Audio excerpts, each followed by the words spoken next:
Bem,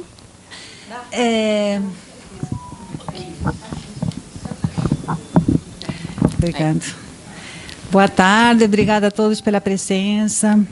É uma alegria enorme estar aqui hoje. O grande dia chegou, né? A gente está há tanto tempo planejando, organizando, trocando ideias com a Ieda, com o Ricardo, que teve um problema, mas já está chegando. E, bom, é realmente uma emoção estar aqui para essa homenagem tão merecida e, sobretudo, tão sentida de dentro, né, que a gente queria muito fazer. Para abrir os trabalhos, né, as mesas, a gente vai passar um vídeo do João, que está fora do Brasil, né, e não pode estar aqui, o João César, e depois a gente dá abertura às mesas. Boa tarde, Ítalo Morricone. Boa tarde a todos e a todas que estão reunidos na Casa de Leitura Dirce Coates Riedel para esta merecidíssima homenagem ao professor, ao poeta, ao ensaísta, ao editor Ítalo Morricone. Ítalo, o que nós temos realizado na Casa Dirce, através de duas atividades principais, a série Homenagem Casa Dirce e a série Depoimento Casa Dirce, é simplesmente tentar criar um hábito novo na cultura brasileira. Do que se trata é de celebrar, festejar, homenagear pessoas que, como você, deram uma contribuição fundamental para a UERJ e para a cultura brasileira. Poucas pessoas como você tiveram a capacidade de estabelecer pontes entre o que fazemos na universidade e a sociedade de uma forma mais ampla. Especialmente na UERJ, na pós-graduação, você foi o primeiro professor que convocou, que seduziu alunos de fora do Brasil que foram para a UERJ estudar com você. É muito bonito que, nesta homenagem, uma das organizadoras seja a Diana Klinger, hoje professora da Universidade Federal Fluminense, e que veio para o Brasil da Argentina para estudar com você. Se eu não me engano, a Diana Klinger foi a primeira pessoa que veio para o Brasil, especialmente para poder estudar com você. Ítalo, é uma grande honra, uma alegria ainda maior para a Casa Dirce poder prestar esta singela homenagem a você. E nós esperamos que, nos próximos anos, este tipo de homenagem seja cada vez mais frequente, não apenas na UERJ, mas na cultura brasileira como um todo. Ítalo, parabéns e um grande abraço.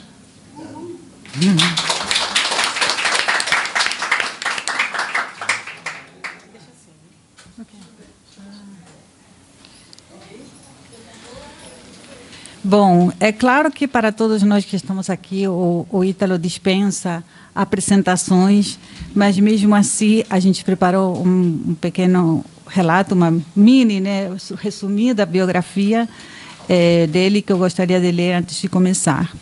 Então, Ítalo é professor universitário, poeta, crítico literário, ensaísta, editor e antologista.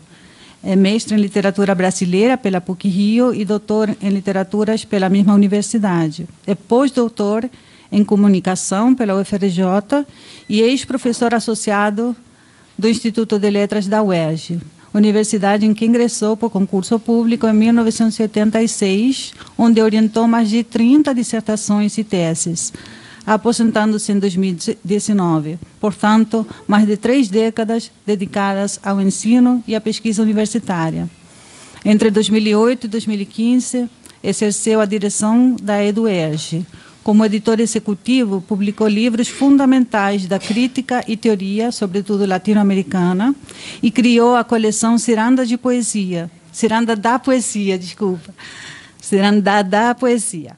Com mais de 30 volumes publicados de crítica de poesia contemporânea, acompanhados de antologias dos autores escolhidos. Em 2009, assumiu a curadoria do Café Literário da 14ª Bienal Internacional do Livro do Rio de Janeiro, nos anos 2009, 2011 e 2013, tendo recebido em reconhecimento a esse trabalho o prêmio Faz Diferença do jornal O Globo. Publicou diversos livros, entre os quais A Provocação Pós-Moderna, de 1994, Ana Cristina César, O Sangue de uma Poeta, em 1996, com uma segunda edição em 2016, Como e Por que Ler a Poesia Brasileira do Século XX, em 2002, Literatura Meu Fetiche, em 2020, organizado pela Paloma Vidal e a Ieda Magri, Organizou o volume Caio Fernando Abreu Cartas, em 2002, além das antologias Os 100 Melhores Contos Brasileiros do Século, em 2000, que foi finalista do Prêmio Jabuti, Os 100 Melhores Poemas do Século, em 2001, Destino Poesia, em 2010, e Torquato Neto Essencial, em 2017.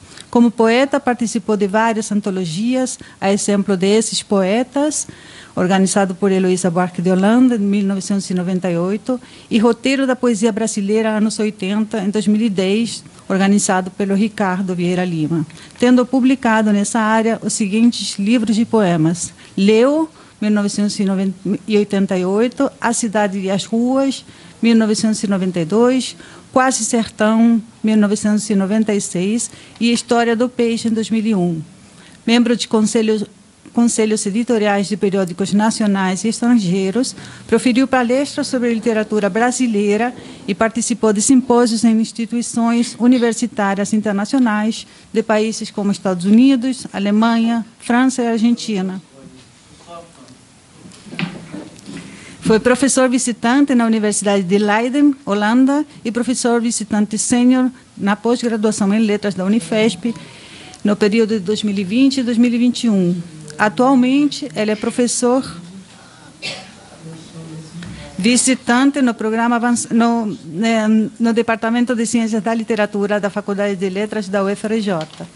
Então, vou passar a palavra para a Ieda apresentar a primeira mesa. Fica aqui comigo, depois a gente Tá. levanta e Tá bom. as outras pessoas. Bom, gente, seguindo as apresentações... Você quer sentar aqui? Pode sentar aqui. Uhum. Eu fico de pé. Eu queria dizer que a gente vai ter 3 mesas hoje. A ideia é que seja uma coisa bem descontraída e agradável. O Ítalo está aqui conosco, então ele vai poder conversar, poder comentar, enfim, fique à vontade, Ítalo, para falar o que você quiser, quando você quiser. Enfim, e para essa primeira mesa, a gente chamou a Ana Chiara, que foi colega do Ítalo por muitos anos na UERJ, a Beatriz Rezende, com quem também, que foi colega de outro jeito, não na UERJ, mas de trabalhos... na política, na universidade, enfim, de vida também, como ela diz. A Fernanda Medeiros, que também foi ex-aluna e também colega. E o Luiz Eduardo Soares, que também é colega da vida inteira, né? Amigo da vida inteira, enfim.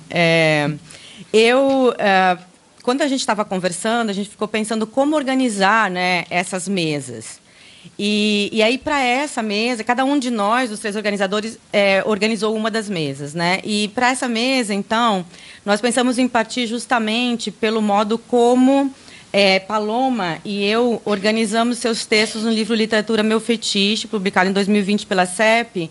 Mas, assim, não dá para dizer que Paloma e eu organizamos. Nós organizamos segundo um desejo do próprio Ítalo, né? E então a gente tem no sumário uma parte que seria a pedagogia, o valor do fetiche, e uma outra parte seria a orgia, no corpo a corpo com a leitura. Então, por isso a gente deu esse título da pedagogia, a orgia, também para pensar um pouco essas instâncias dentro de uma carreira tão vasta, com tantas publicações, mas também com tanta intervenção, né? Na sociedade em geral, não só na universidade. Então, eu vou fazer uma breve apresentação dos convidados, e eu e Diana nos retiramos e passamos esses lugares, então, para quem vai formar, né, a próxima mesa. Então, Ana Chiara, que é doutora em Letras pela PUC-Rio, foi professora titular de Literatura Brasileira na UERJ, desde 95 até julho deste ano, quando se aposentou. Dedica-se à pesquisa nos seguintes temas: corpo, sexualidade, memória e escritas de si. É autora dos livros Pedro Nava, Um Homem no Limiar, Ensaios de Possessão Irrespiráveis, e Ângela Melim, por Ana Chiara, da coleção Ciranda da Poesia, idealizada, então, pelo Ítalo. Também coorganizou os volumes 2, 3, 4 e 5 de Literatura Brasileira em Foco, Escritas do Corpo e Corpos Diversos. E também Bioescritas e Biopoéticas, de 2017, esse mais recente. Coordena o grupo de pesquisa Vida, Arte, Literatura, Bioescritas, e foi pró-cientista da UERJ e bolsista de produtividade do CNPq. A Beatriz Rezende é professora titular da Faculdade de Letras da UFRJ, bolsista da FAPERJ, pesquisadora do CNPq, coordena o Programa Avançado de Cultura Contemporânea, o PAC, da UFRJ, é editora da revista Z Cultural, é autora, dentre outras publicações, de Sobre Lima Barreto, Poéticas do Contemporâneo, Lima Barreto e o Rio de Janeiro em Fragmentos, Contemporâneos, Expressões da Literatura Brasileira do Século XXI e Apontamentos da Crítica Cultural. Organizou, nesse ano, com o Lucas Bandeira, o livro O que Pensamos do Presente. Fernanda Medeiros é professora associada de literatura inglesa da UERJ e bolsista para a ciência. Mestre e doutora em letras, fez estágio pós-doutoral sobre o diálogo de ficcionistas brasileiros contemporâneos com a obra de William Shakespeare. É co-organizadora do livro O que você precisa saber sobre Shakespeare antes que o mundo acabe, com Liana Leão. Autora de vários artigos e capítulos de livros sobre temas relacionados ao universo shakespeariano e uma das coordenadoras do grupo de pesquisa do CNPq, Shakespeare e as Modernidades. Para a coleção Ciranda da Poesia, escreveu o volume Chacal. Luiz Eduardo Soares é escritor, antropólogo e cientista político, professor da pós-graduação em literatura da UFRJ e ex-professor da UERJ, do IUPERJ e da Unicamp. Foi visiting scholar nas universidades de Harvard, Colômbia, Virgínia e Pittsburgh. Publicou 22 livros, dos quais os mais recentes são Desmilitarizar, Segurança Pública e Direitos Humanos, O Brasil e seu Duplo, Dentro da Noite Feroz, O Fascismo no Brasil e os romances 2066, com Rafael Coutinho, e Enquanto Anoitece. Foi secretário nacional de Segurança Pública, subsecretário e coordenador de Segurança, Justiça e Cidadania do Estado do Rio de Janeiro e secretário municipal de Prevenção da Violência em Porto Alegre e Nova Iguaçu. Eu vou passar a palavra, então, para os convidados da mesa. A Ana Chiara vai começar, e como ela vai passar imagens, eu convido a Fernanda, a Beatriz e o Paulo para ficarem onde estão, justamente para poderem ver. Depois a gente forma a mesa.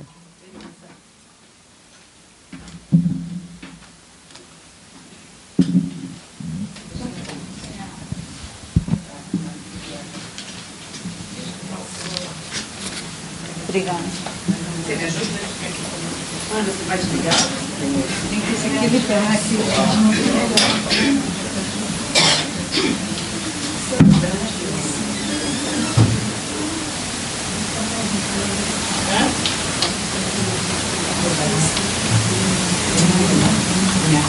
Gente, pode se volta da gente apertar um pouquinho aqui, aí eu vou colocar mais umas. Desculpe isso, né? Mas pelo menos tem água. Eu acho que só está o ventilador.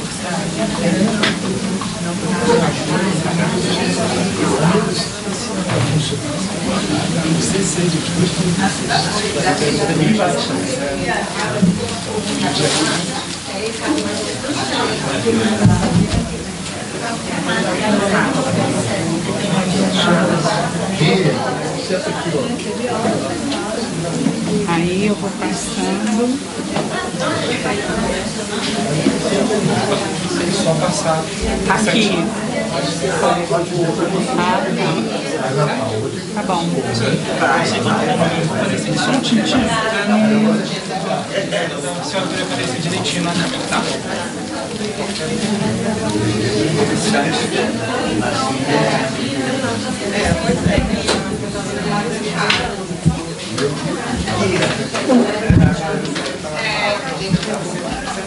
Alô? Alô? Alô? Tá?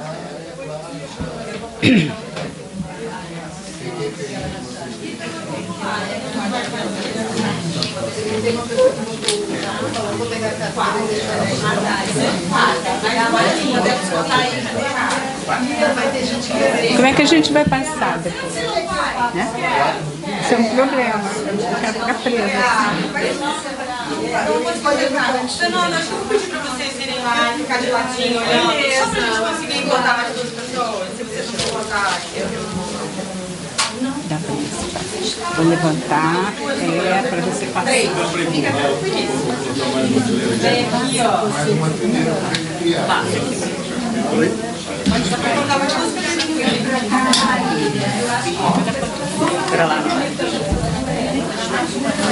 Eu para facilitar, eu vou tirar lá que você sempre vê se posso fazer nada, entendeu?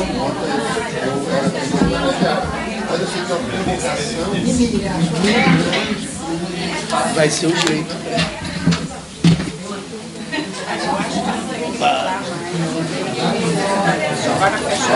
Ia ter que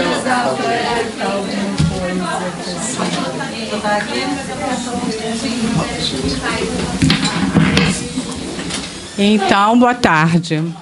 Boa tarde aos presentes.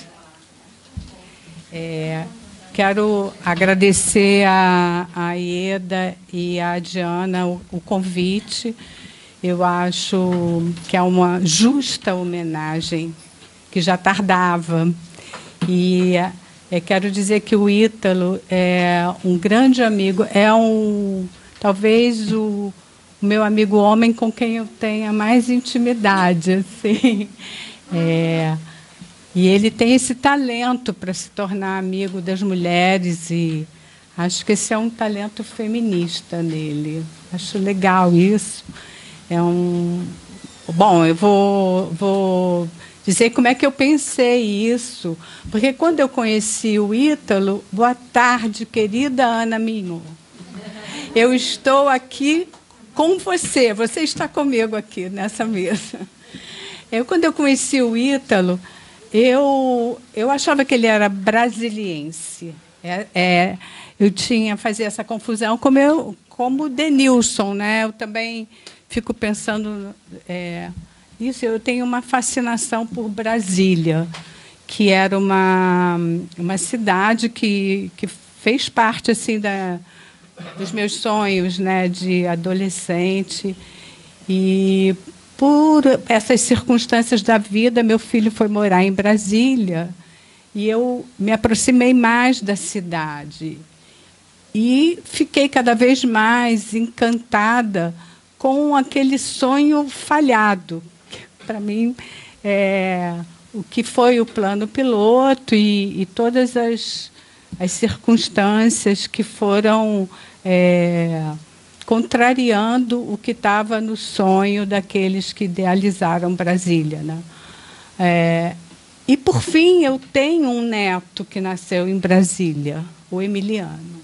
Então, é para o Ítalo e para o Emiliano, que agora é paulistano praticamente, que se mudou, é que eu fiz esse trabalho. Então, ele se chama Um Passado para o Menino, porque repercute um pouco o livro do Silviano.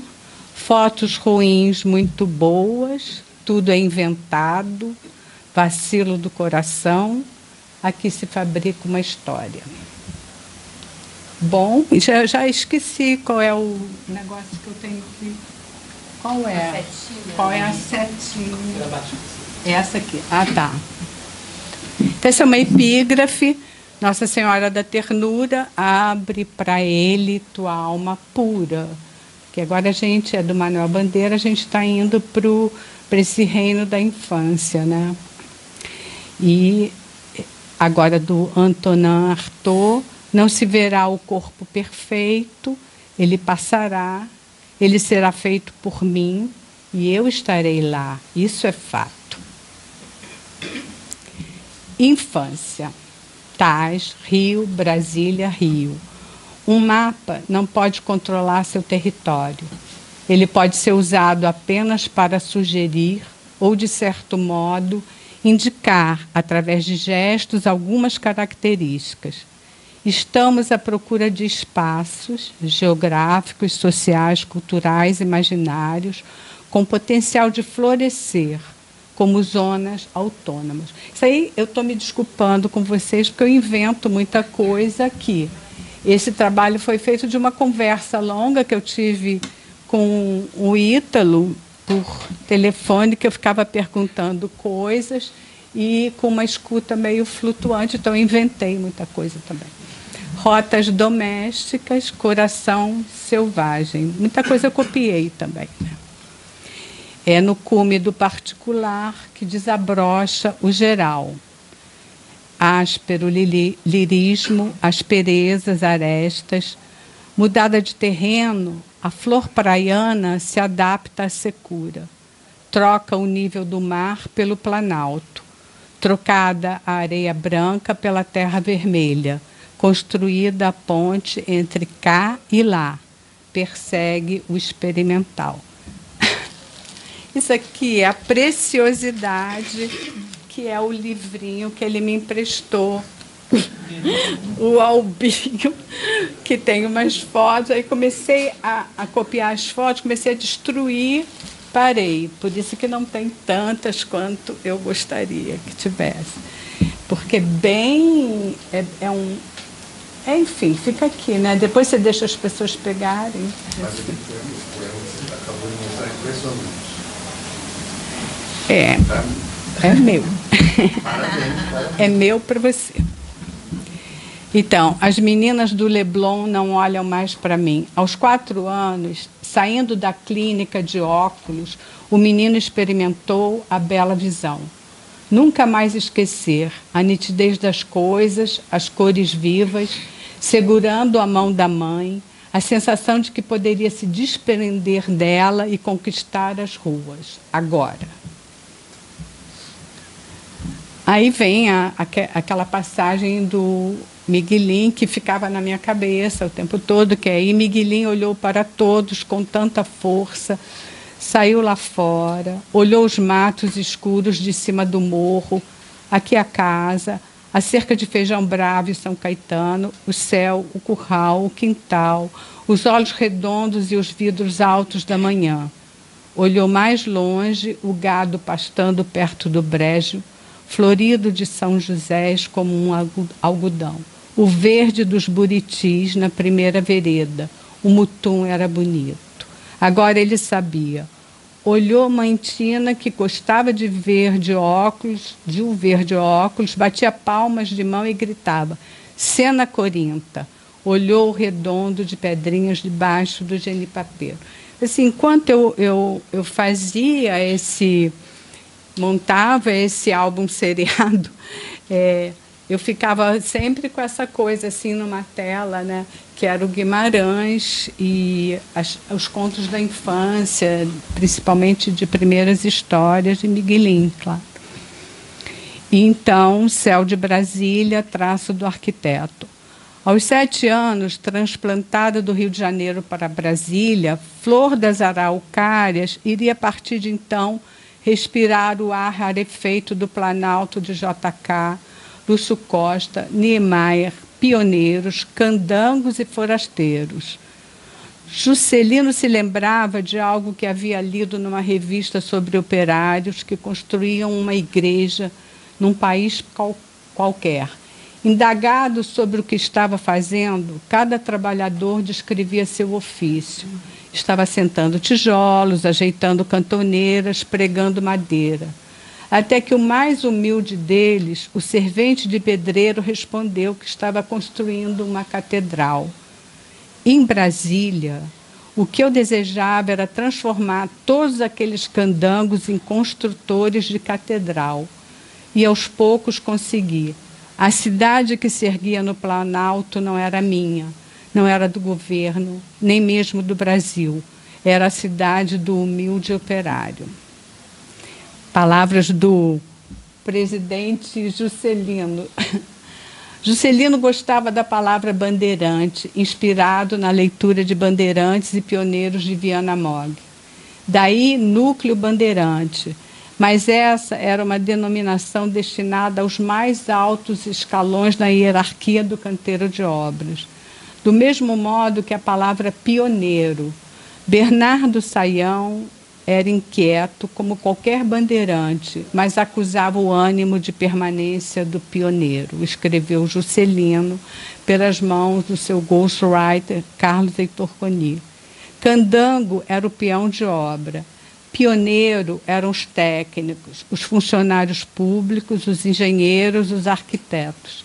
Candango era pioneiro, mas pioneiro não gostava de ser chamado de candango. No campo da esperança, há uma ala destinada aos pioneiros, nenhuma aos candangos. Brasília, Flor do Cerrado. Uma utopia engasgada. Pioneiro, nilcandango, forasteiro, o menino conheceria o sentido do que na vida deveria ser público. Escola pública, saúde pública, quadras públicas, vida pública. Brasília estava em construção e o menino também. Às margens da alegria. Em casa, a nona, o nono, mãe, pai, o quarto dividido com o irmão. Na escola e na rua, brincadeiras de criança. O menino certinho e o menino tortinho.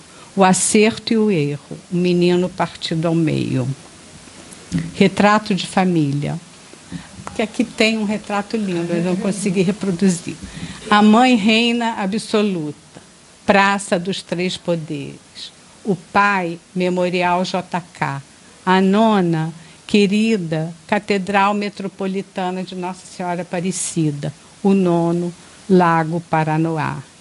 Os dois irmãos, Sagitário e Áries, duas cabeças coroadas. Os signos regidos pelo fogo tendem a ser dinâmicos, otimistas, cheios de vida, costumam ser objetivos. Em Brasília, criam asas na imaginação, literatura e cinema. Oh, meu Deus!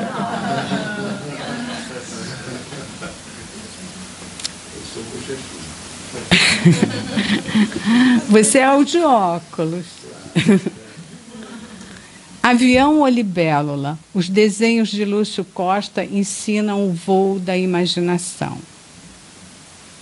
Isso é fantástico, esses homens. Bom, a bicicleta, isso é um capítulo à parte, né, assim, nas conversas que eu tive com o Ítalo. Né? Era capaz de atravessar a cidade em bicicleta para te ver dançar. E isso diz muito sobre a minha caixa torácica. É da Matilde Campilho, aquela portuguesa. E esse não é o Ítalo, mas poderia ser. O menino no camelo. Atravessa o eixão, o ar rarefeito, os caminhos de rato, a grandíssima... É que eu não consegui botar mais um. Cidade, a colina, o clube, o tênis, a natação, mas, sobretudo, seu camelo o leva aonde quer. As flores do cerrado encantam a paisagem, animam o coração, aceleram lembranças. O menino tenta recompor o mapa, a história, os óculos embaçam. A escola primária.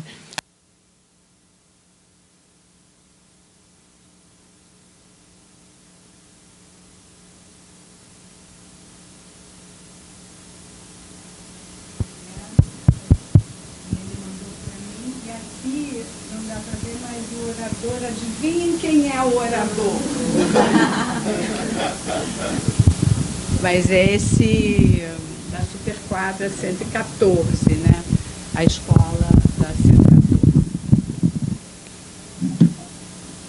A Flor do Cerrado é a música do Caetano. Eu até achei que... Botei aqui o link, mas não vou botar. Tudo perdi a eternidade e a certeza. Num lufo, num átimo, da gente as mais belas coisas se roubavam. Ele está crescendo. Bom, Brasília é construída na linha do horizonte. Brasília é artificial, tão artificial como devia ter sido o mundo quando foi criado. Quando o mundo foi criado, foi preciso criar um homem especialmente para aquele mundo. Nós somos todos deformados pela adaptação à liberdade de Deus. Não sabemos como seríamos se tivéssemos sido criados em primeiro lugar e depois o mundo deformado às nossas necessidades. Brasília ainda não tem o homem de Brasília. Se eu dissesse que Brasília é bonita, veriam imediatamente que gostei da cidade. Mas, e digo que Brasília é a imagem da minha insônia. Vem nisso uma acusação. Mas é minha insônia, não é bonita nem feia. Minha insônia sou eu, é vivida, é o meu espanto. É claríssimo, mas eu Eu cortei ali um pedaço. Pulou. Chegamos na adolescência com essas fotos maravilhosas que são... Aqui está o Ítalo, nesse amontoado aqui, esse que é muito... É uma foto muito importante, eu acho, essa foto dessa menina, Paixão de Primos. Esse é o título de um poema que eu fiz para a minha adolescência, porque tinha uma coisa assim, que de eu ter várias paixões platônicas pelos meus primos, e só adulta eu descobri que, na verdade, eu era a prima carioca, que embora eu não seja carioca, porque eles estavam em Minas e eu chegava como a prima carioca, né? Então eu aproveitei o título. Adolescência. São tantos corpos, o mundo atrai, grama, árvores, terra e céu, o corpo que vaza, vontade, desejo, vontade, roteiros soltos, setas tortas, a prima, companheira de aventuras, sonho ou visão. No centro do universo, ela, são runas, pedrinhas rolantes, Ruia, a Turquia tão longe. A Ruia é essa moça de maiô que está no centro da foto. Alguma juventude. Aí o tempo está passando. Esse é um poema do Ítalo, que ele fez em 1971, que está no Léo, né? Alguma juventude. Noites do flash, angulares blues, entre estrelas, nuvens e ventos, dona, dança, roxa, debaixo de spots as coxas, ligadas no ar, ruiva, luar, guitarras, cerrados, confins. Eles sabem fazer o som, os garotos aqui da casa. Era da boate Flash, né? Retorno a Ítaca. Em 1976, com 23 anos, ele agora, gente grande, retorna à cidade maravilhosa. O fervo da contracultura, a praia, a PUC, tudo era apelo. Volta o moço para cair nos braços da orgia da poesia. Ana, a outra, viu? Não foi nem eu nem você. Foi sempre a outra. Foi musa e mestra das artes e ofícios de se enturmar. Em Brasília, ele era o carioca. No avião de volta para o Rio de Janeiro, o forasteiro. No avião de volta. Chegamos afinal, o tio falou. Ah, não, ainda não, respondeu o menino. Sorria fechado. Sorriso e enigmas seus, e vinha a vida, que é o último conto de primeiras histórias. MEC, a voz do Brasil. Macabeia. Brasília é detentora da maior área tombada do mundo. Brasília abriga o mais antigo cinema drive-in do país em funcionamento. Brasília tem o maior parque urbano do mundo. Brasília tem a mais alta bandeira hasteada do mundo. Corte bruto, 8 de janeiro de 2023. Golpistas bolsonaristas que moram na região de Campinas, São Paulo, e foram presos em flagrante dentro do Palácio do Planalto durante os atos terroristas na Praça dos Três Poderes, em Brasília, negaram à Polícia Civil participação nas ações que vandalizaram o patrimônio público no último domingo, 8 de janeiro. Notícias da região.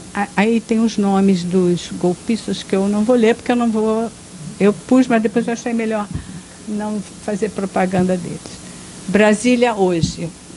Em Henry Klaus, em Brasília, os maiores ilusionistas da América Latina. Henry e Klaus anunciam um mega show na capital federal. Sol com algumas nuvens, não chove.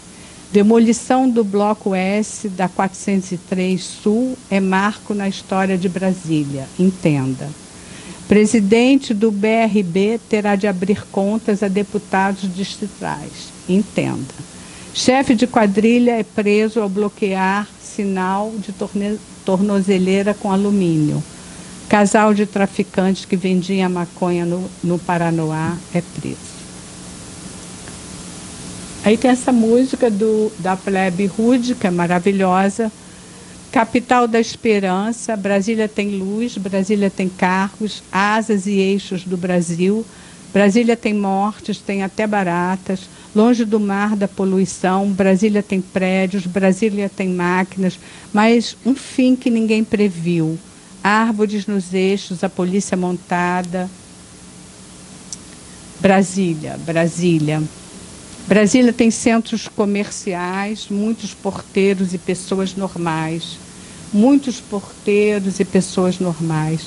As luzes iluminam, os carros só passam, a morte traz vida e as baratas se arrastam, utopia na mente de alguns.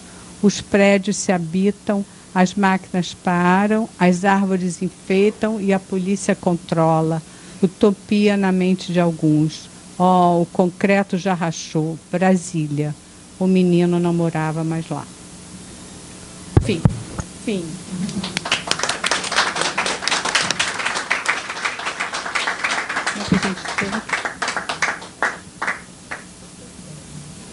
É para mim? Agora, acho que a Ana e a Beatriz vão ajudar. Eu acho que eu posso ir para a plateia.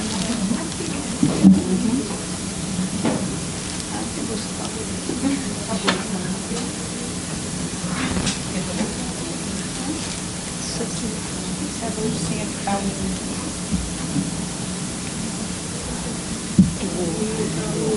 pode tirar aqui? Ah, dona Maria Lúcia, eu tô de olho em você, hein? Você põe uma aguinha para mim, por favor? Não, mesa não, né? Podemos tirar? Tá tão apertada, né? Mas isso é bom, sempre é bom. Tá cheio, não caber. Ruim ia ficar vazio. Bom, já tudo ligado aqui, tudo preparado. Tá bom assim, eu preciso virar mais. Bom, boa tarde. Começo agradecendo as organizadoras, Diana e Ieda, por essa iniciativa fantástica, maravilhosa, que nos reúne aqui, e é tão bom ver essas pessoas. Esse evento, eu acredito que seja muito importante para todos nós, para o Ítalo e certamente para o UERJ. Uma necessidade, algo que a UERJ, como já foi dito aqui, devia ter feito muitas vezes e há mais tempo. Bom, é inacreditável, inimaginável, inconcebível, mas o garoto faz 70 anos. E eu até resolvi escrever, não ia escrever não, mas eu disse, não, eu não vou parar de falar, né? No momento em que a UERJ faz essa homenagem, meu amigo Ítalo está na UFRJ como professor visitante. Junto com Luiz Eduardo Soares, juntamos novamente as pontas de nossas vidas. A alegria da volta a esse convívio mais próximo, mais frequente, tem sido um motivo de intensa alegria, mas também de estímulo intelectual. Voltamos aos debates provocantes do início de nossos percursos acadêmicos, nos anos de formação. Tenho muito, muito, muito mesmo a dizer sobre o Ítalo. Não vou dizer. Sua alegria permanente, seu bom humor insuperável, a solidariedade, a amizade, o brilhantismo desse pensador teórico, exigente, capaz de fazer a política atravessar cada reflexão, irá aparecer certamente por muitas vezes essa tarde. As qualidades de professor entusiasmado, às vezes até um pouco demais, e aí quem conhece o Ítalo como professor sabe que enquanto o último aluno da última fila não estiver prestando atenção, ele não sossega. E aqui vai uma piadinha do início da carreira.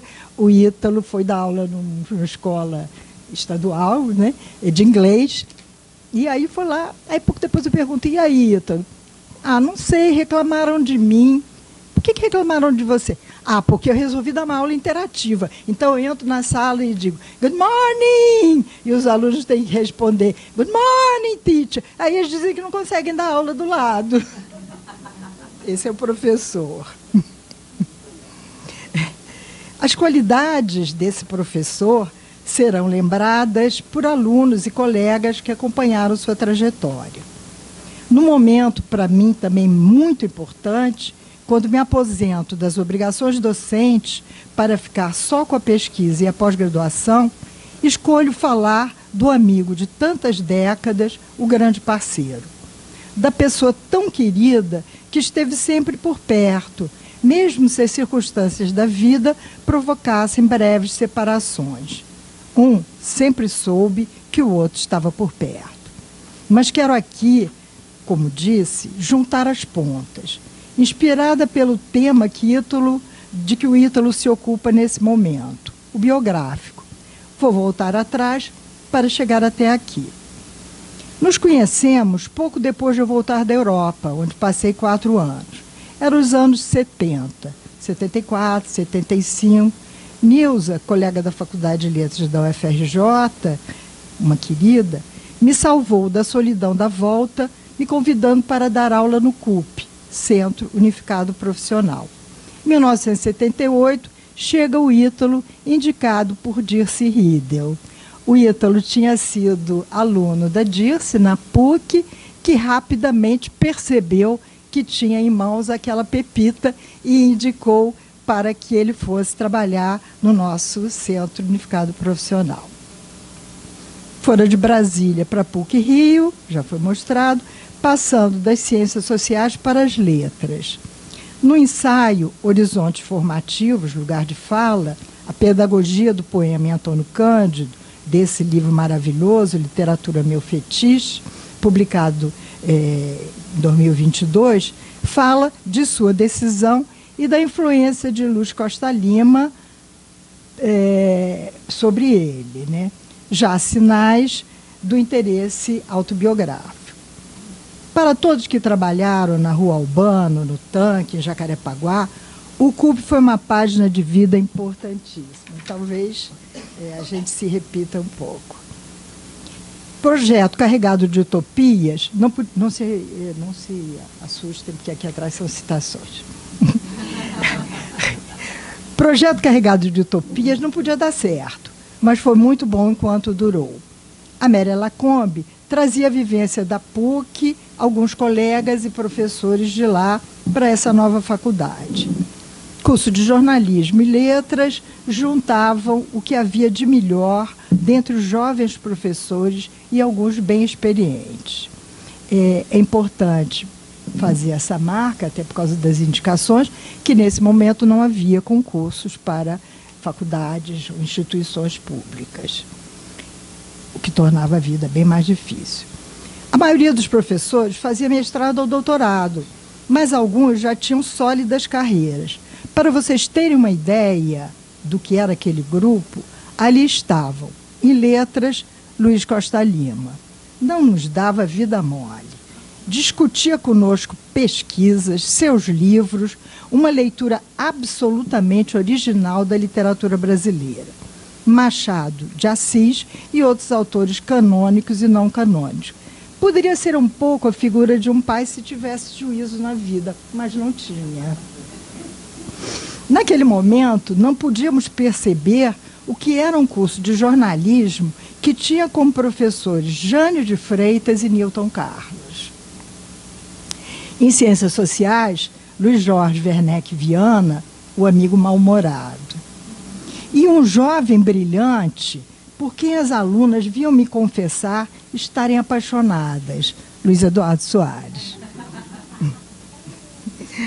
Ficou vermelho. Hugo Denizar, psicanalista e fotógrafo, que nos deixou cedo, era um artista. Nas idas e vindas, tínhamos que passar diariamente pela Cidade de Deus. A Cidade de Deus, no seu momento intermediário, entre o primeiro momento e o segundo momento, era a nossa trajetória. Uma vez meu carro furou o pneu dentro da Cidade de Deus. Quando eu olhei para a colega, ela estava verde. Mas vieram logo os meninos que trocaram o pneu e foram gentilíssimos. A mim, Hugo Denizar apresentou a comunidade, onde fazia um trabalho fantástico para compor uma coleção de fotografias, um álbum deslumbrante. Ele fez um trabalho de aproximação, montou uma banca para tirar retrato 3x4 de quem precisava.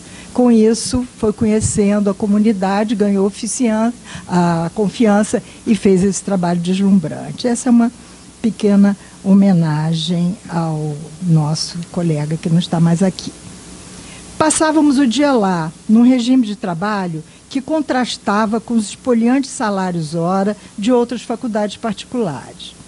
Em plena ditadura, era um pouco uma ilha da fantasia. Falávamos o que queríamos e os debates políticos eram permanentes. Mais famosas do que o corpo docente do CUP, só as festas do CUP. Também não sabíamos, mas estávamos empenhados em mexer nas pautas dos costumes, como se diz hoje, sobretudo questões de gênero. O comportamento, a hierarquia deviam ser modificados.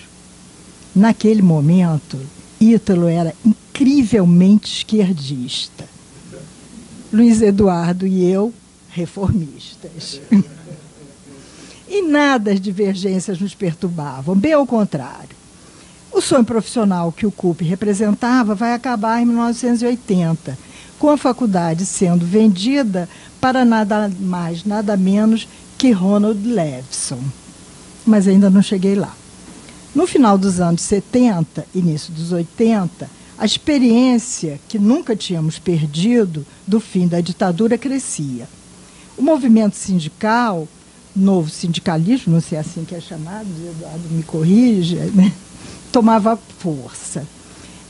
No Rio de Janeiro, foi importante a ação política dos chamados sindicatos de camadas médias, jornalistas, médicos e professores. Ítalo e eu passamos a militar paralelamente, ele no CEP, de professores da rede pública, e eu no SIMPRO, Sindicato dos Professores da Rede Particular. O Sindicato de Professores, esse de que eu participei da diretoria, fez a primeira greve legal desde 1964, para vocês verem como esses sindicatos eram importantes. Era uma militância dura e exaustiva. Íamos, como estudantes, pregar cartazes durante a noite, reuniões calorosas e festas animadas.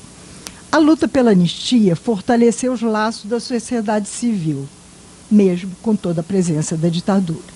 Confesso que, às vezes, eu tenho saudade daquele momento de organização da sociedade civil, que hoje me parece tão desaparecido.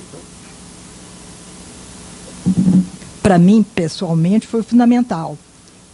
Saía de um casamento que parecia perfeito, com 2 filhas pequenas. Me lançava ao mundo e o apoio dos colegas foi decisivo. Começava aí a organização do movimento feminista, né, do novo movimento feminista. A solidariedade entre mães, mulheres, companheiras de presos e exilados de classes diversas moldava belamente as organizações do feminismo. Voltamos às ruas, juntos, pela direta já. Como disse, em 1980, o CUP fecha as portas. Passando as memórias em revista, reparo que nos anos 80, nós finalmente crescemos e ficamos inexoravelmente adultos. Como eu já disse, o CUP foi comprado pelo responsável pelo maior escândalo financeiro do Grupo Delfim, que criou, então, a Faculdade da Cidade na Lagoa. Trocávamos os almoços nos restaurantes de caça e comidas nordestinas, levados pelo Costa Lima, e passávamos para as pizzas na praça ali em frente. O diretor da faculdade era o Serpa, que estava ocupado em ganhar dinheiro com a Sesgran Rio. Em letras, ninguém foi demitido, em outras áreas, sim. Estávamos, Ítalo e eu, no departamento de letras da Faculdade da Cidade. Costa Lima continuava conosco. Encontramos alunos bem diferentes dos de Jacarepaguá. Iam às aulas de sandala havaiana e preparados para seguir dali para a praia. Ali, Ítalo foi professor no curso de comunicação do mais malandro dos malandros, o inimigo da UERJ, onde nunca entrou, Sérgio Cabral Filho. Na Faculdade da Cidade, vamos amadurecendo nossos perfis acadêmicos. Ítalo fica com os estudos da poesia e eu os de prosa. Os anos 80 trazem a esperança do sopro democrático. Anistiados, os eurocomunistas, Leandro Conde, Carlos Nelson Coutinho, Ivan Ribeiro, e figuras públicas como Fernando Gabeira e sua sunga, alteram o quadro político de resistência. A hoje chamada pauta dos costumes avança. O jornal Lampião e outras publicações abrem caminho para o debate sobre a homossexualidade. E Ítalo se empenha no debate sobre o tema que fora demonizado pela epidemia de AIDS. O feminismo crescera naquela luta pela anistia. O apoio da Igreja Católica ao processo de democratização custa ao movimento das mulheres um compromisso que até hoje persiste. Aborto é causa pétrea, nem adianta discutir. Mas há também durezas no início da década. A morte da companheira que morre ao volante do carro em que ia com Ítalo a uma reunião política, a amiga morta do poema. O horror vivido numa ambulância. Em 1983, Ana Cristina se mata. Sua última aparição pública foi um depoimento ao primeiro curso que dei, ainda na Faculdade da Cidade, sobre literatura feminista. Uma aluna gravou o depoimento num pequeno gravador caseiro. Guardei a fita. Tempos depois, o Instituto Moreira Salles desgrava com qualidade.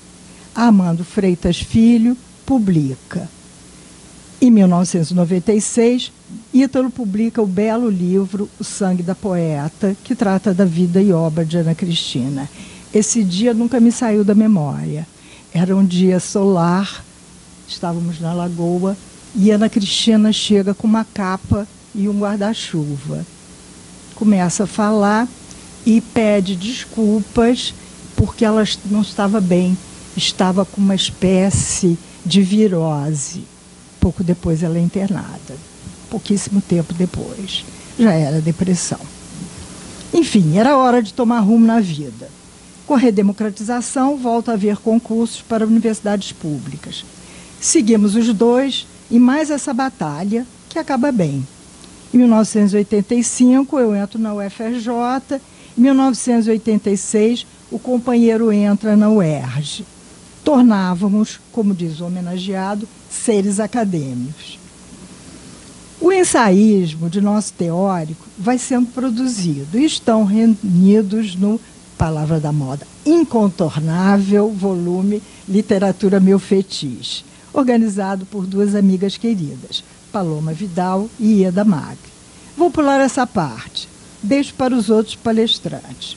Destaco apenas o genial e corajoso Urgência, Orgia, Escritas da AIDS, já parte da longa pesquisa sobre Caio Fernando Abreu. Lutando agora contra o tempo, quero, como falei no início, juntar as pontas do ontem com o agora, porque Ítalo é um pensador do seu tempo, é comprometido com o presente. Chego assim à sua importante e original reflexão que está sendo produzida, organizada primeiro no longo ensaio O Século Biográfico, publicado no número 2 de 2021 da revista Z. Diz Ítalo no texto: o viés do biográfico na contemporaneidade é indissociável do autobiográfico.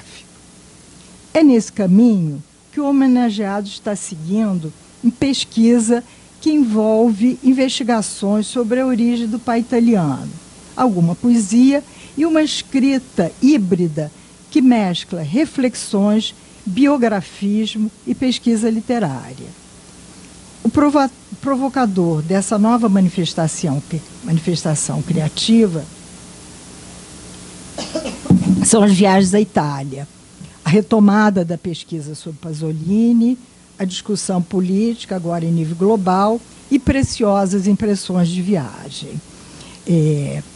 Em 2022, eu estive em Roma para uma bolsa na Sapienza. Eu volto e de lá eu já digo, Ítalo, vai começar o ano do centenário do Pasolini. E já ficamos antenados. Pouco depois, o Ítalo vai para essa estadia de que eu vou falar. Então, eu vou finalizar essa conversa com a leitura de alguns trechos ainda não publicados, mas que começa a circular pela biblioteca virtual de pesquisa social, né? Turbinada por André Botelho. Então, o André já colocou na biblioteca e o Ítalo fez a gentileza de me mandar. Ainda não está publicado. Então, eu primeiro vou ler os pedacinhos, né? E começa com o diário Na Viagem, Itália, 2023. Perugia, Úmbria, 5 de março. É grande a indignação popular na milenar província de Crotone, comuna de Cruto, na Calábria, contra a indiferença dos responsáveis ante os apelos do barco de imigrantes naufragando na madrugada gelada da costa italiana. Segue adiante, comenta que quando um barco desembarca, alguém grita, é um negro. É muito lindo isso. Continua, faz considerações sobre as transformações dos países antigos, do antigo socialismo. Depois ele diz assim, adoro isso, hoje a Croácia é destino turístico top de linha. Na região banhada de sangue e prende histórias. Há muitos séculos, Francisco, daqui pertinho de Assis, lá esteve, buscando por conta própria um caminho de paz entre cristãos e muçulmanos. Meu santinho, o playboy que largou a vida mansa e lacerou seus pés na sandalinha precária.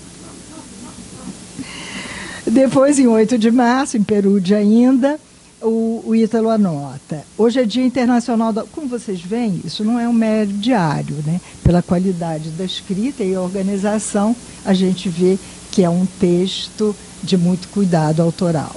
Hoje é Dia Internacional da Mulher, que já foi uma data de bonitas manifestações no Brasil nos tempos finais da luta contra a ditadura e no período de redemocratização dos anos 1980. A gente sempre antenado.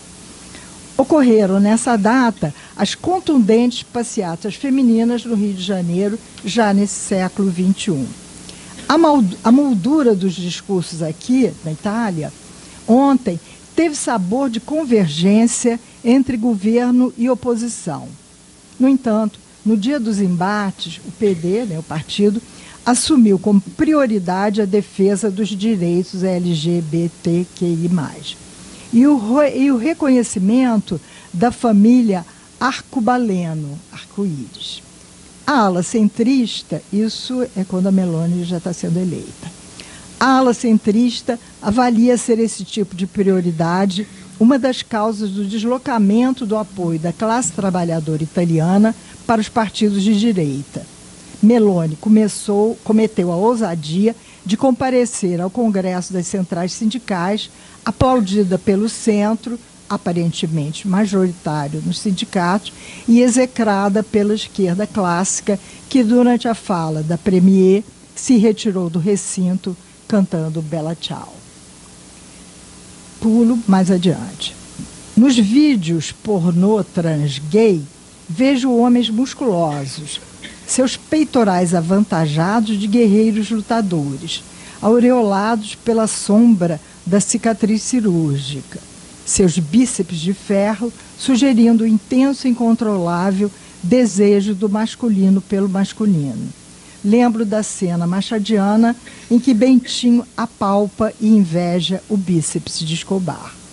E o foco do orgasmo no atrito prazeroso entre o velho pênis ereto de um e o clitóris de outro, avantajado como uma fatia de fruta. Paradiso. Para mim, é un autre monde, mas para o qual precisamos de muita pedagogia e muita firmeza na prática da democracia. Olha que coisa bacana. Uma democracia de nossos sentimentos, uma proliferação de sentidos em nossos corpos e vistas. 4 anos atrás, eu fazia o mesmo roteiro de agora, entre Perúdia e Roma, fugindo do calor tremendo do Rio de Janeiro e buscando traços da herança paterna nas belas homenagens nas belas paisagens da Úmbria, onde ele nasceu. A situação era propícia para o reencontro com o lazer, que me faz voltar um pouco à raiz semi-amadora de minha escrita poética. Roma, um pouquinho mais adiante. Pode existir algo mais Roma que foto de Pasolini num terraço de Roma? Os terraços de Roma, os telhados de Paris, os terraços de Buenos Aires, têm mania de terraços. É quando se está no céu da urbe, unha e carne, alto de solução em pedra, eco distante e próximo de rumores indistintos mecânicos. Preciso reler Richard Sennett, Carne e Pedra, O Corpo e a Cidade. Pasolini funcionava como espelho de minha própria vida. Obviamente, a minha não escrita história de vida. Pasolini funcionava, Pasolini funcionava como espelho da minha própria, obviamente, minha não escrita história de vida. Como me doem essas cenas de vídeo pornô. Por momento casmurro, ele fala que ele então estava casmurro naquele frio.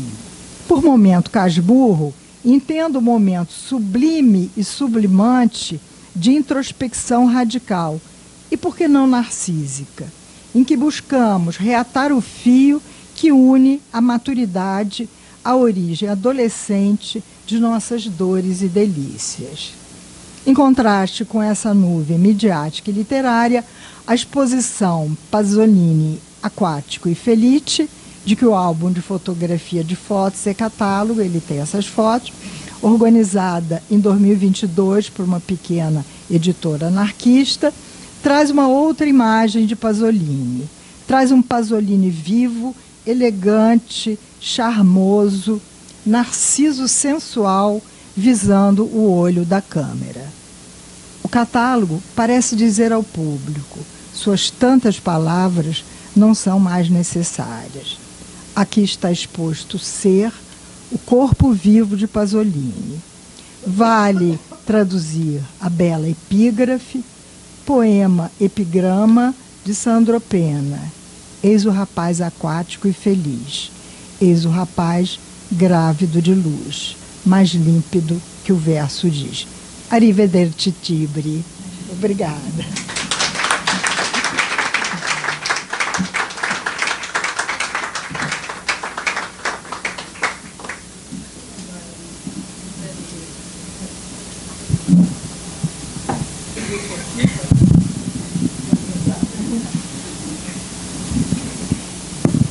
Boa tarde, gente. Dá dando para escutar?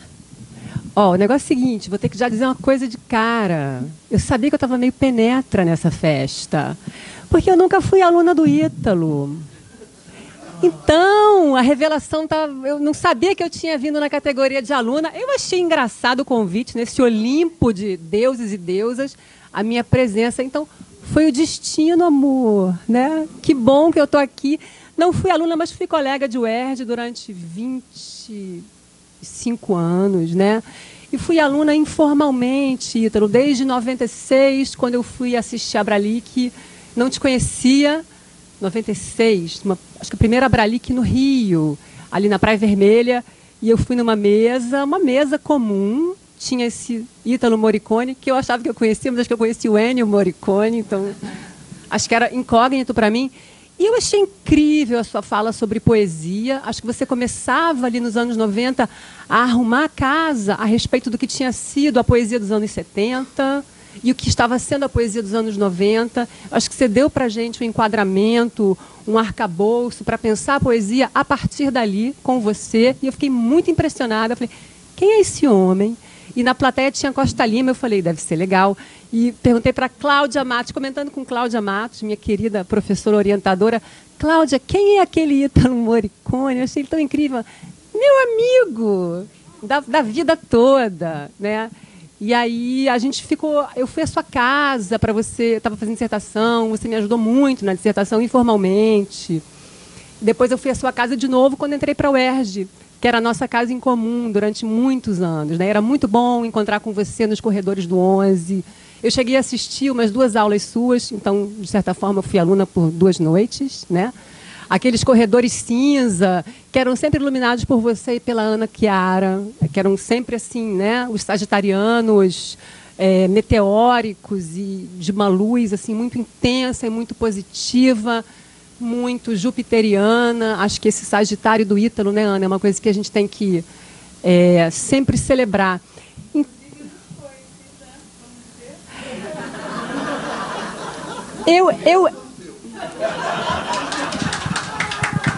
Eu prefiro dizer assim, os sagitarianos nas pernas, nos fêmures e nos cérebros, né? Porque o Sagitário tem essa coisa muito curiosa de ser o atleta e ser o filósofo. Acho que é bem uma mentalidade grega, né? Dos corpos e das mentes que os sagitarianos encarnam. Então, vocês eram os meus centauros, luminosos, maravilhosos. Eu fiz aqui, Ítalo, uma coisa assim... Na verdade, o que eu queria para você para mim, é poesia e festa. Acho que a sua contribuição na descrição da poesia brasileira é inestimável. Eu, particularmente, assim, acho que eu ajustei o meu olhar a partir da sua fala não preconceituosa, informadérrima e com muita sensibilidade para o contemporâneo. Acho que todo mundo falou isso, já que você é um homem do presente, você é um contemporâneo por excelência, você é um contemporâneo absoluto. Então, e acho que o que você trouxe para a leitura de poesia é incontornável. Acho que aquela antologia dos 100 poemas do século, foi muito incrível ver aquilo em todas as casas do Rio de Janeiro, em 2001. Era muito legal. E as pessoas falando de poema e de Ítalo Morricone, lendo poemas. Foi um surto ali que eu acho que você deflagrou. Então, enfim, isso já foi dito, né? Essa sua comunicação entre a instituição e o mundo, né? A rua e a academia. Acho que você talvez represente isso com mais intensidade. Eu acho que de toda a sua geração, que é incrível, né? Uma geração da contracultura que foi para a academia e que é muito rigorosa e, ao mesmo tempo, muito alegre, muito jovial. Você, Célia, Ana, Cláudia Matos, Paulo Brito, né? Alguns foram meus professores, outros não, mas acho que a gente deve muito a essa atitude de vocês, da alegria do saber, sabe? E isso traz o mundo para dentro da universidade e a universidade para fora do mundo. Eu fico muito feliz que João César tenha tido essa iniciativa de homenagear os vivos, porque é muito bom festejar você, fazer festa para você com toda essa gente assim olímpica, que você não merece menos.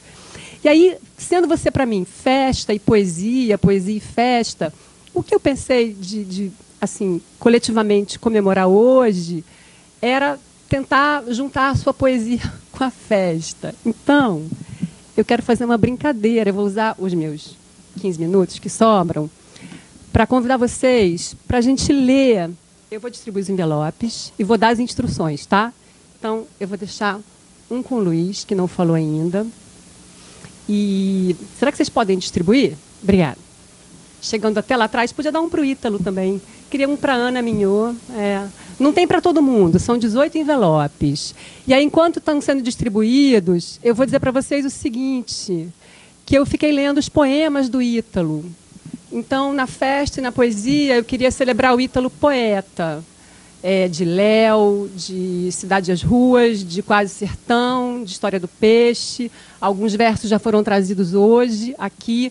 Alguns desses versos do Ítalo me impactaram muito, muito relendo. É interessante isso, né? Quando a gente corta o verso tem punch, sabe? Tem versos muito carnudos, né? E aí, nesses envelopes, alguns têm só um verso, outros têm uma pequena estrofe, bem pequena. E aí eu queria que a gente lesse, então, vai ser um pouco, talvez, de primeira vez, um pouco bagunçado, porque qual será a ordem que a gente vai, né, ler? São versos cortados de vários poemas, e tem versos misturados de poemas diferentes. Eu inventei umas 2 estrofes, assim, curtinhas, mas tudo muito curto, muito aforismático, né? Você é um grande criador de aforismas. E eu achei bom escutar o seu verso, assim, né, bem aforismático, assim, que tem a ver com Oscar Wilde. Eu fiquei pensando, se você fosse um personagem de Shakespeare, guardadas as proporções, por favor, guardadas as proporções, mas você seria o Falstaff, que é a pura figura da vitalidade plena, né, do prazer, do presente encarnado no corpo. Felizmente, você é bem mais elegante que ele, não é?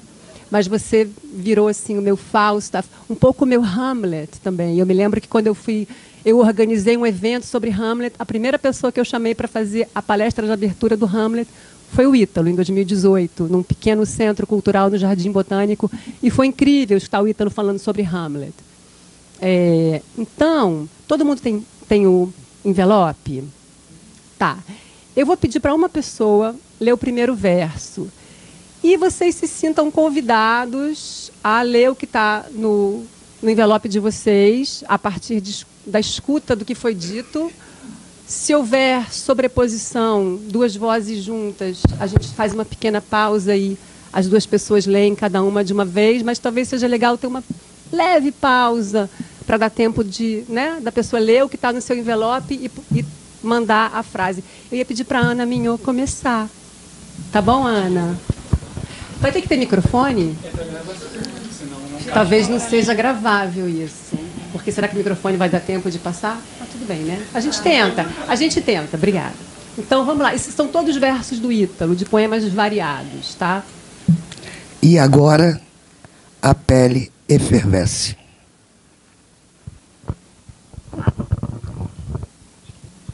Já que está aqui, eu também falo. Olho do bueiro, touro de ambulatório, busca cicuta.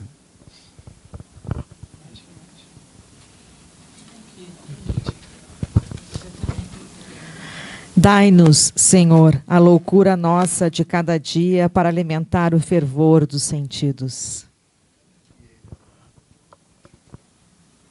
Preciso da rua e de seus vértices que não se deixam agarrar. Entre nada e nada, mergulhar é voar.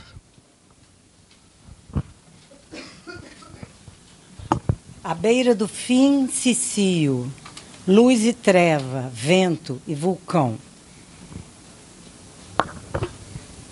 Sem o mito, será impossível o poema. Lhe chamavam léte, os gregos. Este excesso é a fronteira da poesia. De tantos corpos, teço meu dia entre esportes.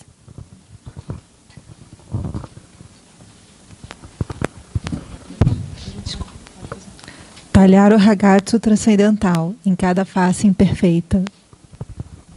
Nenhum outro véu senão os da miopia. Já trocou seu nome para Rick.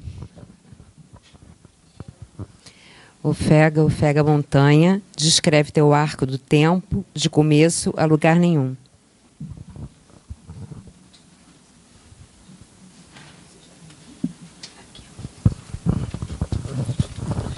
O olho do arroio suga o transitório, arquétipo perfeito em sua labilidade infinita.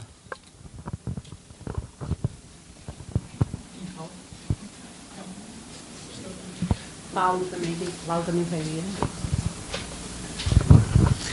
Largar mãe, largar prole, mais um sol no universo, já sem pai, já sem pátria, aos amigos, aos folguedos. E perto aqui ainda, sentir sopro de mortalidade dura.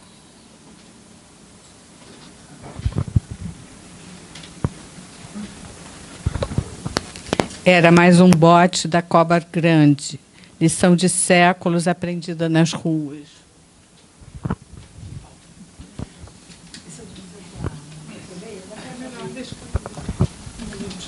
É o último. Um flash. E me quero logo velho. Depressa, depressa. Me quero logo velho. Ítalo, viva você, Ítalo!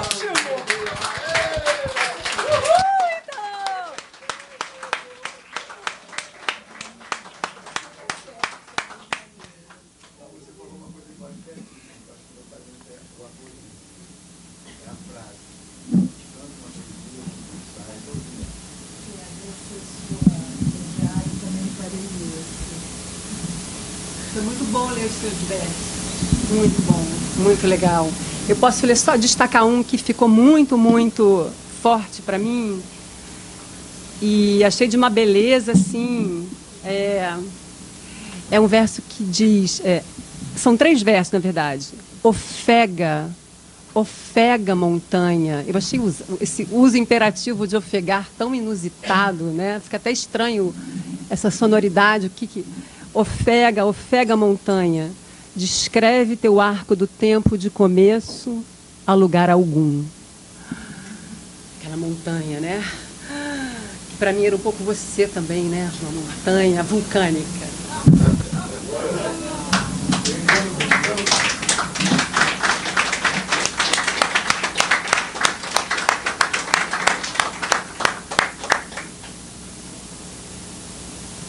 Pronto, Luiz Eduardo, você que você quer.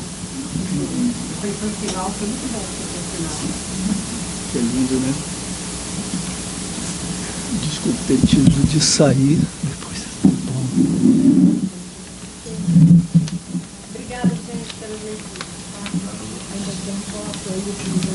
Tem aqui.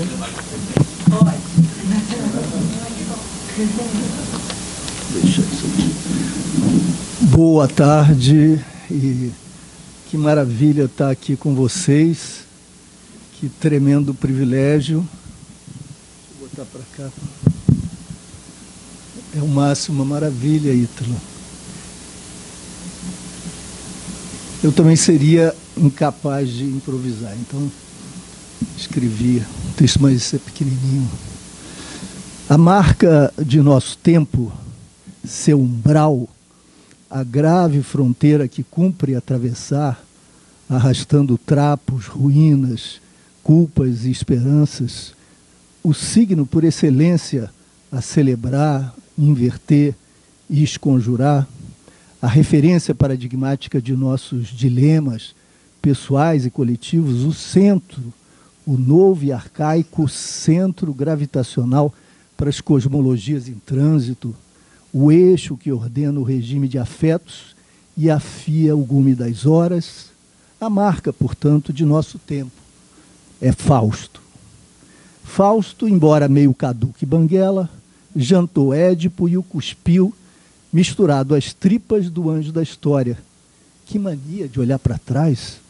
Jantou Édipo e o cuspiu no baú dos arquivos veneráveis, mas destituídos de urgência. Édipo pulou fora de nossas retinas para virar retrato na parede, figura itabirana, melancólica, álbum de família, flagrante saudoso e remoto de papai e mamãe. Foi mais ou menos traduzido e traído por minha memória claudicante o que Ítalo me disse, em meados dos anos 90, quando nossa comunicação era diária e frenética, graças à magia recém-descoberta do e-mail, serviço pago e discado. Eu em Virgínia, ele em Copacabana. Talvez ele não se lembre, provavelmente não se lembrará. Ítalo era uma usina de ideias, como é até hoje, sempre foi, turbilhão, 300, não heterônimos, mas flashes por segundo, intensamente presente na experiência que sorvia até a última gota. Veneno remédio, naturalmente. Presente de corpo e alma em cada cena cotidiana. Política até a raiz dos cabelos. Cenas que ele agarrava pelos cabelos até extrair-lhes a confissão. Saibam vocês as cenas tagarelas que Ítalo dissecava em suas mensagens crônicas, deliciosamente minuciosas, etnográficas, literárias, personalíssimas. Dissecava com a violência sutil de poeta aprendiz. Aquelas cenas confessavam tudinho, rendiam-se inteirinhas da cabeça aos pés. Ítalo flertava com as 1001 possibilidades de sentido e sabor, desdenhando nostalgias, clichês e madeleines, porque interessante mesmo era o mundo por vir. Ao mesmo tempo, quem diria, flanava pelas frestas da cidade, de que ele tomava posse completamente, glutão. Em outras palavras, presente, corpo e alma, mas sempre também recuando para o lado sombrio de cada esquina, camaleônico, poeta camuflado, voyeur espectral, fazendo-se de morto, evocando mortes e distâncias irredutíveis, encenando a si mesmo como tábua rasa, aberto ao mundo, cabeça, tronco e membros abertos, oferendas à fertilidade, dádivas aos deuses e demônios das origens e das manhãs. Ítalo vivia os anos 90 como os 80 e os 70 de Brasília ao Rio, com intensidade paradoxal, doce e amarga, cheia de carne nos dentes, volúpia e comedimento. Intensidade paradoxal de quem mergulha na boca da noite, mas se delicia e se dedica ao ofício de palitar molares e caninos ao amanhecer, fixando na página em branco o ato que põe o sujeito em pauta, sem rasuras. Ítalo sempre foi matutino e carioquíssimo, estrangeiríssimo, abrindo os olhos, não inteiramente, é claro, porque faz muito sol em Copacabana. Semicerrando a vista para cuidar-se, para cuidar, entrever e refratar a florada extravagante de luzes e ambiguidades, a explosão irremediavelmente parnasiana a que remete a linha alta do mar de Copa, dia sim, dia não. Onde mesmo é que estávamos quando esse texto começou, antes de fugir ao controle e refugiar-se no labirinto de vielas barrocas? Vocês hão de me perdoar, mas essa lua e esse conhaque botam a gente comovido como o diabo. Ah, sim, o diabo. Mefistófeles, Fausto, pois é, talvez Ítalo nem se lembre, mas seu diagnóstico de que Fausto substituíra Édipo na encruzilhada de nosso tempo produziu um grande impacto em mim, impacto que ainda não metabolizei inteiramente, e sob cujo efeito penso, escrevo até hoje, 3 décadas depois daquela nossa conversa casual. A troca de mitos corresponde a uma troca entre sistemas de trocas. Com Édipo estava em jogo, do ponto de vista antropológico, a troca de um interdito radical por uma autorização vivificadora, da endogamia pela sociedade, da clausura pela expansão, do insulamento pela reciprocidade e a tessitura das redes estendidas de sociabilidade, do solipsismo pelo universo das trocas. Do ponto de vista psicanalítico, estava em questão a substituição de uma linguagem matricial. Em certa medida, estava em questão a própria psicanálise.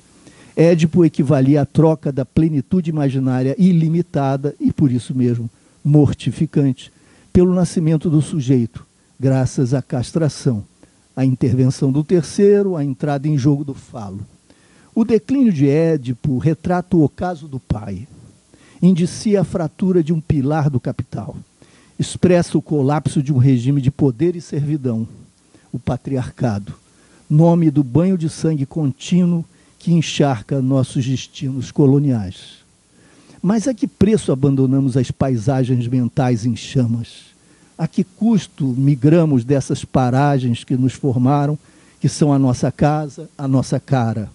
O que significa o desterro, o exílio? O que implica deixar-se reger pela cosmologia fáustica? Por outro lado, resta alguma escolha? Esquematicamente, Fausto remete ao pacto, à celebração de um acordo por meio do qual se troca o objeto do desejo pela danação eterna. O que equivale a dizer que se troca a cadeia dos objetos que se põe a circular como alvos do desejo pelo desejo mesmo, enquanto nome da falta irremediável. Trocamos a saciedade provisória pela insaciabilidade permanente. Capitalismo, consumo, gozo contingente, no ímpeto consumista, trocados pela rendição à dinâmica da insaciabilidade, trocados pela ansiedade irrefreável, a insatisfação crônica, o fracasso e a terra devastada, literalmente. Ou então, verdade, beleza, prazer, a glória, em troca da condenação, a alma arrebatada, a liberdade vendida. Nada disso basta. A sabedoria de Ítalo, o poder de sua intuição, vai além do trivial, das leituras previsíveis, do senso comum ilustrado, do ceticismo cultivado. Leia o que ele mesmo escreveu no poema Contrato, em seu livro Quase Sertão, publicado em 1996 pela editora de Adorim. Eu tenho nojo do teu comportamento. Você tem nojo do meu comportamento. Vamos guardá-lo no baú ancestral de couro encardido e fabricar nosso tecido de meias palavras. O contrato negocia um sistema de relações, um sistema de trocas, de interações, interlocuções, diálogos, uma sociabilidade à meia luz, à meia boca, um convívio feito de silêncios que tenha o mérito de não se degradar em conflito terminal, em guerra e destruição. Mas esse mérito traz consigo o infortúnio de outra degradação, de outra destruição. Guardando nojo recíproco no baú, nos salvaremos do cataclismo, sobreviveremos ao apocalipse. O preço é a meia palavra. Custo valiosíssimo para o poeta, que lapida em cada silêncio, pausa a pausa, palavra e meia. De certa forma, não há relação nem troca com o nojo metido no baú, porque não se trata da meia palavra plena de sentido, aquela que basta para que a comunicação se cumpra. Aqui, o baú é arca, túmulo, ataúde, o recalque objetivado. Se a criação poética é desrecalque, ela aqui está sepultada. A palavra pela metade é comunicação mutilada. O preço da paz centrífuga é a coexistência de solidões insuladas. Nojo é mais que desprezo moral. Adiciona um tom sensível, corpóreo, inflama os 5 sentidos com o sopro da repulsa, mobiliza todas as dimensões do sujeito para a abjeção. Por outro lado, o alvo do nojo não é raça ou nacionalidade, é comportamento, é ação dotada de sentido. O repúdio se desnaturaliza e, por assim dizer, se politiza.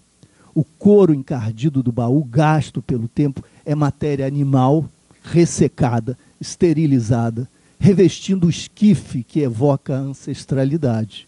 A seta da ascendência aponta para a origem, arquê, matriz, sede de arquétipos, figuras imemoriais, imunes à contingência e à temporalidade. Aí está, arqueologicamente depositado no poema, o que seria, na ilusória tradição do esclarecimento, confrontada pelo poema, o fulcro do comum, a raiz primitiva do universal, solo sob os solos em que as diferenciações babélicas se radicariam, unidas no paraíso metafísico das indistinções. Nesse baú repousaria a alma essencial e unívoca da humanidade, a garantia última da transparência, da comunicação desobstruída e da palavra plena. Pois aí está a crueldade e a ousadia subversiva do poema. Seus versos enterram no poço ancestral a matéria insepulta da mútua abjeção. Não se sai desse poema como quem lava as mãos. Ao contrário, as mãos, como o poema, estão sujas. As mãos e as unhas se melam no esterco. Na merda chafurda o lavrador, garimpeiro de palavras. Nenhuma antígona velará pelo corpo insepulto da repulsa recíproca. O contrato, este, pode bem aludir ao pacto fáustico, desde que recalibremos o alcance da reflexão, desde que renunciemos à pompa grandiloquente do bronze, tanto à gravidade do bronze que eterniza, quanto à bela leveza da terceira hospitalis que enlaça. Este contrato não se cumpre, firma-se para a traição, firma-se com a piscadela do diabo, que por selo mente e finge. Feito poeta, meio carioca, meio transgressor. Pacto feito de semitons, claro-escuros, despiciendo. Pacto que é desconversa, meias palavras, jogo sujo, harmonia falsa sobre fundo falso, simetria impossível entre meias metades, inversão da terceira hospitalis, meias metades com as quais se convive a muito custo, antagonistas que jamais serão salvas pela síntese sebastianista da dialética, cujas forças incomensuráveis sempre postergarão a guerra no jogo arrastado traído e distraído. O que são desmesuras pela metade? Nem ilusão pseudo-humanista, nem escatologia dialética messiânica. O reconhecimento do quadro agonístico é o que resulta no poema. Trama e drama insolúveis. Não se trata, portanto, de celebrar contrato com o diabo. Diabólico é o contrato. A relação está envenenada. Tampouco se trata de uma relação qualquer, mas do convívio pusilânime que mutila a palavra para garantir a coexistência corroída e corrosiva. O reino das meias palavras mortifica e amortece, dilui arestas, dissolve paixões no ácido da desconversa, põe-se contra o enfrentamento desestabilizador e angustiante das relações agonísticas, embate perigoso, mas vivo, onde há clima para a poesia, paisagem pesada, mas imune ao enxofre, imune à putrefação da palavra, ao domínio do clichê, à morte da criação, seja canônica, seja essencial.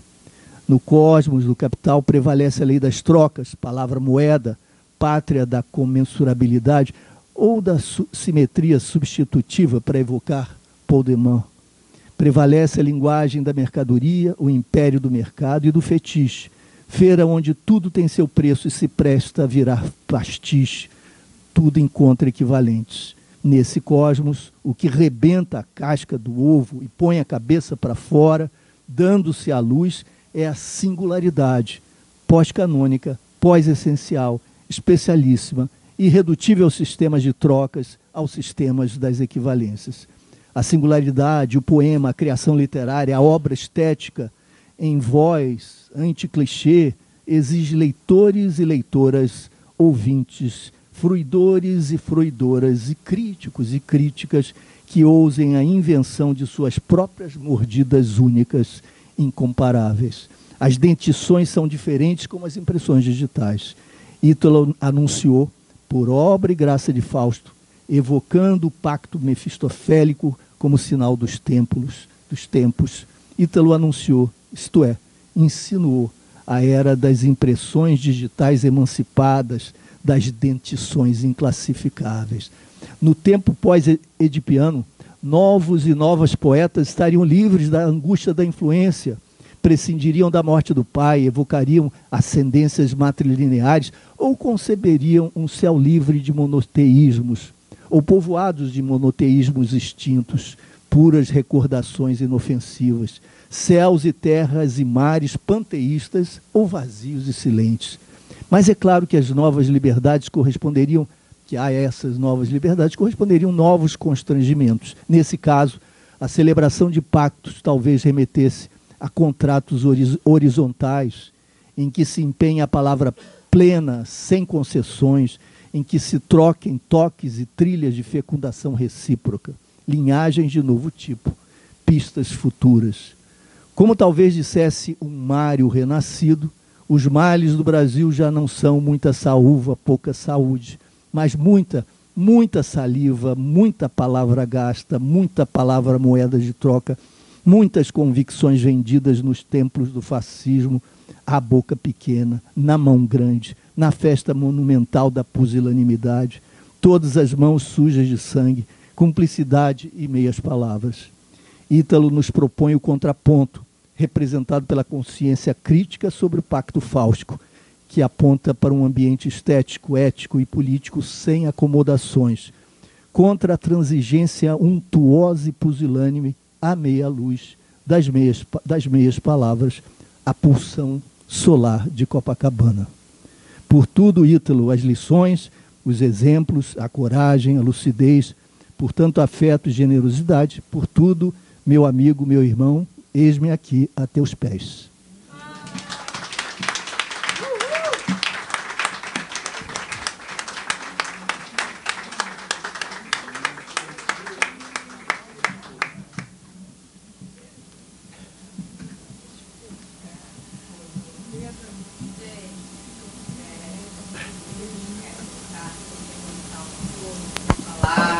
A gente preparou um suquinho entre essa mesa e a próxima, então também a gente pode mudar um pouco. Eu acho que o Ítalo podia falar. Peguei comentários a cada pessoa, mas não tem nada sistemático, porque eu estou tomado pela emoção, né?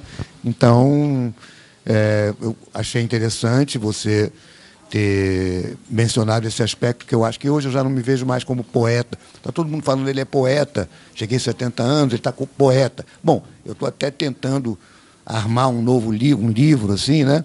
Mas eu me vejo realmente como um autor de aforismos. Recentemente eu estava conversando com o Evandro, que uma das frases que mais me marcou é uma epígrafe do Barthes, do Silviano, que diz que o escritor é um pense-frase, né? É um pensador de frases. E eu me identifico muito com isso. Quanto ao Luiz Eduardo, eu que fico aos pés do Luiz Eduardo, porque nunca poderia imaginar que um poema meu suscitasse tal interpretação, mas eu sei, e ele sabe, mas talvez outras pessoas não saibam, teriam que reler o texto dele, quão fundo ele foi, né? Quão fundo ele foi no meu ser, digamos assim, né? Com essa interpretação. E a mesma coisa eu posso dizer também do que a Bia falou, que trouxe momentos, eu acho que seriam indescritíveis, né? Porque aquele período que você mencionou foram incríveis. E também as citações que você fez do meu texto agora, que são muito significativas. A Chiara também causou em mim a mesma coisa, principalmente aquele primeiro poema e outros também teus. Como que você conseguiu, com essas fotografias, conhecer a tal ponto a minha pessoa, entendeu? Então, é só isso, fazer um comentário assim simples, tá? Vamos lá para o lanche, então. Obrigado, hein, gente?